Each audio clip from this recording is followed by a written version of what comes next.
আজিৰ পৰা প্ৰায় ৯-১০ মাহমান আগত বিধায়ক ডাঙৰীয়াই এই ৰাস্তাখন শুভ উদ্বোধন কৰিছে। ইয়াৰ আগতে ৰাস্তাটো যথেষ্ট বেয়া আছিলে। আমচুৱে বিভিন্ন সময়ত আন্দোলন কৰিছিলোঁ আৰু আন্দোলনৰ প্ৰতি সন্মান জনাই বিধায়ক ডাঙৰীয়াই কামটো অতি শীঘ্ৰে আনিছে। আনাৰ পিছত আজিৰ পৰা ৯-১০ মাহমান আগত শুভ উদ্বোধন কৰিছে আৰু উদ্বোধন হোৱাৰ পিছত আপোনাৰ ১-২ মাহমান ঠিকাদাৰে কামটো তীব্ৰ গতিতে কৰাৰ পিছত য'ত শিল বালি অলপ পেলাই অলপ ৰোলাৰ কৰিছে।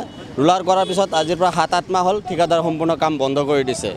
আৰু এতিয়া বাৰিষাৰ দিনৰ যথেষ্ট গাঁতৰ সৃষ্টি হৈছে আৰু স্কুলীয়া ছাত্ৰ ছাত্ৰীৰ লগতে পথচাৰীৰ যথেষ্ট অসুবিধা হৈছে। গতিকে চৰকাৰক আহ্বান জনাম, যিহেতু বিধায়ক ডাঙৰীয়া আজিৰ পৰা 7-8 মাহ হৈছে কামটো বন্ধ কৰি ৰাখিছে।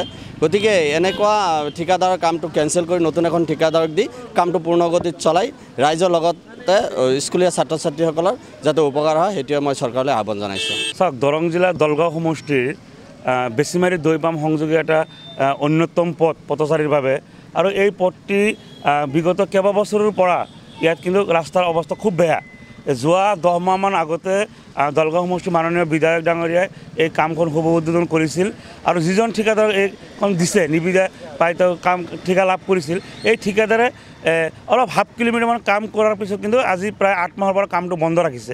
গতিকে এই বিষয়ে আমি জিলা উপায়ুক্ত ডাঙৰীয়াক বা বিভিন্ন সংবাদ মাধ্যমৰ জৰিয়তে বিভিন্ন সময়ত আমি দাবী জনাইছোঁ যে কামখন তীব্ৰ গতি হ'ব লাগে। কিন্তু আজিলৈ কিন্তু আপোনাৰ বাৰিষা কাল আহি গ'ল, কিন্তু কোনো ধৰণৰ কামৰ কিন্তু ইয়াৰ অগ্ৰগতি নাই বা কোনো কাম আৰম্ভ কৰা নাই। গতিকে আমি দৰং জিলা আমচুৰ ফালৰ পৰা দাবী জনাইছোঁ যে যিজন ঠিকাদাৰক ইয়াতে কাম নিবিদা দিছে সেই ঠিকাদাৰক নিবিদা কেঞ্চেল কৰি নতুন এজন মানুহক দি ঠিকাদাৰক দি কামটো আৰম্ভ কৰিব লাগে। কিন্তু এই ক্ষেত্ৰত দেখা গৈছে যে যিজন আমাৰ বিধায়ক ডাঙৰীয়া যিটো ভূমিকা থাকিব লাগিছিল একেবাৰে নৰম স্থিতি, তেওঁ কিন্তু ইয়াত কঠোৰ স্থিতি গ্ৰহণ কৰা আমি দেখা নাই। গতিকে আমি বিধায়ক ডাঙৰীয়াক আমি আহ্বান জনাইছোঁ যে তেওঁ কঠোৰ স্থিতি গ্ৰহণ কৰি এই যে হাজাৰ হাজাৰ ছাত্ৰ ছাত্ৰীৰ লগত সাধাৰণ ৰাইজে অহা যোৱা কৰে প্ৰতিদিনে, গতিকে এইসকল যি এইটো সমস্যাত ভুগি আছে থাকে ইয়াৰ পৰা পৰিত্ৰাণ যাতে পায় তাৰ ব্যৱস্থা গ্ৰহণ কৰিব লাগে। লগতে আৰু এটা দাবী জনাইছোঁ যে ইয়াৰ আগতে আমি বাৰ প্ৰতিবাদ কৰিছোঁ, আমি দাবী জনাইছোঁ, আমি আন্দোলন কৰিছোঁ যে বেছিমাৰীত যে ৰাস্তাৰ দুয়োকাষে একেবাৰে আপোনাৰ ৰাস্তাৰ মাটি দখল কৰি যি বেদখল কৰি ঘৰসমূহ উঠাই ৰাস্তা একেবাৰে চপাই দিছে আৰু তাৰ ফলত যদি যান জঁটৰ সৃষ্টি হয়